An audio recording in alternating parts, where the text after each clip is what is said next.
Hello friends, welcome back to my channel. तो आज की इस वीडियो में आप लोग के साथ मैं शेयर करने वाली हूँ कुछ ऐसे गायनी के इंस्ट्रूमेंट्स जिसके बारे में आपको नॉलेज होना बहुत ज़्यादा ही ज़रूरी है। अगर आप गायनी के ओटी में काम करते हैं तो इसके बारे में आपको पता होना चाहिए। तो मैंने यहाँ पे कुछ इंस्ट्रूमेंट्स का मैं डेमो आप लोग के साथ शेयर करने वाली हूँ। और सबसे पहले उसमें हम स्टार्ट करते हैं आपका ये सिम्स स्पेक्यूलम से। तो यहाँ पे देखिए इस तरीके का हमारा सिम्स स्पेक्यूलम होता है, अलग अलग साइजेस की होते हैं। तो सिम्स स्पेक्यूलम इस तरीके का होता है, तो इसको आप पहचान लीजिए, ये हमारा है सिम्स स्पेक्यूलम। तो ये हमारा इंस्ट्रूमेंट हो गया गायनी का। अगर आप कोई भी जैसे इंडोमेट्रियल बायोप्सी हो गया, सर्वाइकल बायोप्सी हो गया, डीएनसी हो गया, सक्शन इवैक्यूएशन हो गया, कोई भी अगर वेजाइनल प्रोसीजर हो रहा है, अगर वेजाइना के थ्रू कोई भी प्रोसीजर हो रहा है तो ये जो है आपका स्पेक्यूलम की नीड पड़ेगी। तो इसको आपको याद रखना है कि ये आपका है सिम्स स्पेक्यूलम, ठीक है। अब हमारा जो है नेक्स्ट आता है AVR। ये जो इंस्ट्रूमेंट है ये है एंटीरियर वेजाइनल रिट्रैक्टर। ये कुछ इस तरीके का होता है, एंटीरियर वेजाइनल रिट्रैक्टर। इसको आप पहचान लीजिए, ये एंटीरियर वेजाइनल रिट्रैक्टर है। इसके बाद हमारे पास है यूटेराइन क्यूरेट। ये आपको अब देख सकते हैं कुछ इस तरीके का है, ये क्यूरेट है, ये क्यूरेट है, ठीक है। इसके बाद मेन इंस्ट्रूमेंट आता है, अगर डीएनसी है केस तो उसमें अलग अलग साइज के हिगार्ड्स डायलेटर यानी डायलेटर रखने होंगे। इससे पतले भी होते हैं और मोटे साइज के भी हैं, तो ये अलग अलग साइज के डायलेटर होते हैं, ठीक है। तो आपको ये इसको आप पहचान सकते हैं कि डायलेटर किस तरीके का होता है, तो इस तरीके का होता है, ठीक है। इसके बाद आपका जो है यूटेराइन साउंड है ये, ठीक है, यूटेराइन साउंड है ये, इस तरीके का होता है। ब्लैडर साउंड भी कुछ इसी तरीके का होता है। इससे मेनली लेंथ पता करते हैं, इसको इंसर्ट करके लेंथ पता करते हैं, ठीक है। तो ये आपका यूटेराइन साउंड है। उसके बाद आता है आपका ये वल्सेलम। वल्सेलम कुछ इस तरीके का है आपका। इसका जो टिप है वो थोड़ा एलिस की तरह है, ठीक है। एलिस का टिप भी ऐसा होता है, लेकिन ये देखिए कर्व्ड है यहाँ से। तो ये आपका जो है क्या है, वल्सेलम इंस्ट्रूमेंट है। आपको दिख रहा होगा अच्छे से, ये आपका वल्सेलम है। इसको इस तरीके से आप लॉक खोल सकते हैं, देखिए ये आपका जो है वल्सेलम है।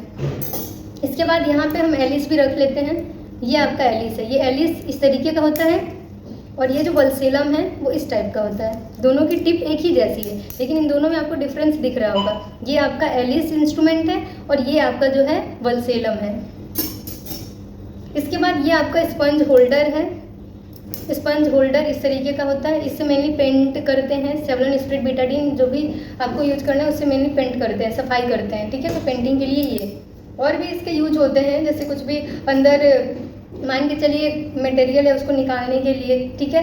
और इसका जो है हेमोरॉइड की सर्जरी में भी यूज करा जाता है, मतलब कोई भी चीज़ होल्ड करके निकालने के लिए आपका यूज में आ सकता है, लेकिन मेनली इसको यूज करते हैं पेंट के लिए, ठीक है, पेंटिंग के लिए। तो स्पंज होल्डर कुछ इस तरीके का होता है।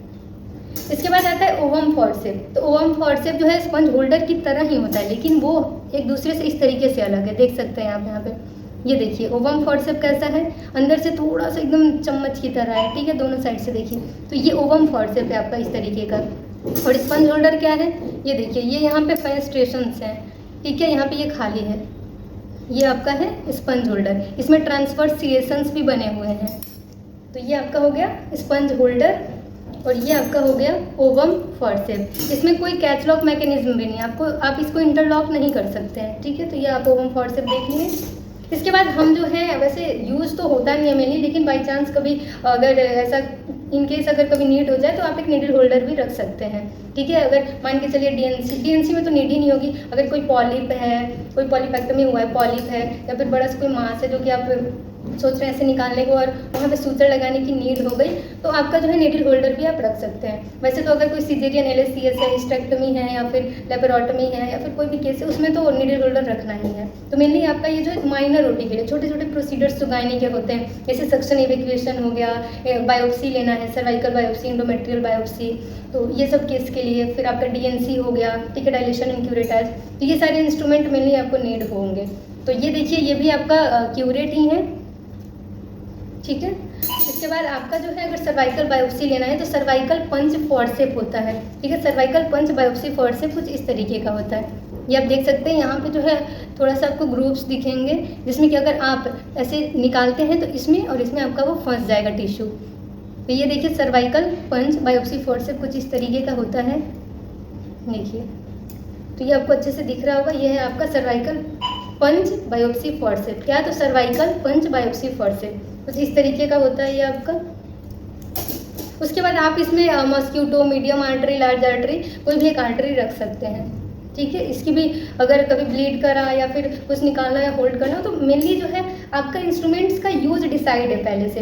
लेकिन क्या होता है कि आपको यूज के अकॉर्डिंग उसको कभी कभी कोई इंस्ट्रूमेंट मान के चलिए आपका स्पंज होल्डर का काम है कि बस उसको पेंट करना है, लेकिन आप जो है सर्जरी के दौरान नीड के अकॉर्डिंग भी उसका यूज करते हैं, ठीक है। तो मेनली आपको जो है मीडियम आर्टरी रख लेना है अपने पास, इनके ज़रूरत हुआ तो उसका यूज हो जाएगा, ठीक है। आप फॉरसेप्स रख सकते हैं इस तरीके से, ठीक है। तो ये कुछ गायनी के इंस्ट्रूमेंट्स हैं जिसमें आपका सिम्स स्पेक्यूलम हो गया और आपका जो है सर्वाइकल पंच बायोप्सी फॉरसेप हो गया, क्यूरेट हो गया, वल्सेलम हो गया और फिर एंटीरियर वेजाइनल वॉल रिट्रैक्टर हो गया। तो anterior vaginal retractor, curette, uterine sound, bladder sound, Hegar's dilator जिसे आप डायलेटर भी कहते हैं, ओवम फॉरसेप हो गया, स्पंज होल्डर हो गया, एलिस हो गया, फॉरसेप हो गया, मीडियम आर्टरी हो गया, सीजर आप रख सकते हैं, ठीक है। एज पर नीड अगर ज़रूरत पड़ी तो यूज हो जाएगा। तो इस तरीके से ये छोटी सी चीज़ें हैं लेकिन आपको बहुत ज़्यादा ही हेल्प करेंगी अगर कोई भी गायनी ओटी में माइनर केसेज होते हैं, छोटे छोटे केसेज में भी बहुत ज़्यादा ही अगर आपको पता है तो ठीक है, नहीं अगर नए नए हैं तो थोड़ा कॉम्प्लिकेटेड होता है। तो ठीक है, इस तरीके से आई होप ये वीडियो आप लोग को बहुत ज़्यादा हेल्प करेगी। तो thank you for watching my video. Channel पे नए हैं तो अभी चैनल को सब्सक्राइब कर लीजिए और बेल आइकन को प्रेस कर लीजिए ताकि आपको सारी लेटेस्ट वीडियो की अपडेट्स मिलती रहे। Thank you, bye, take care.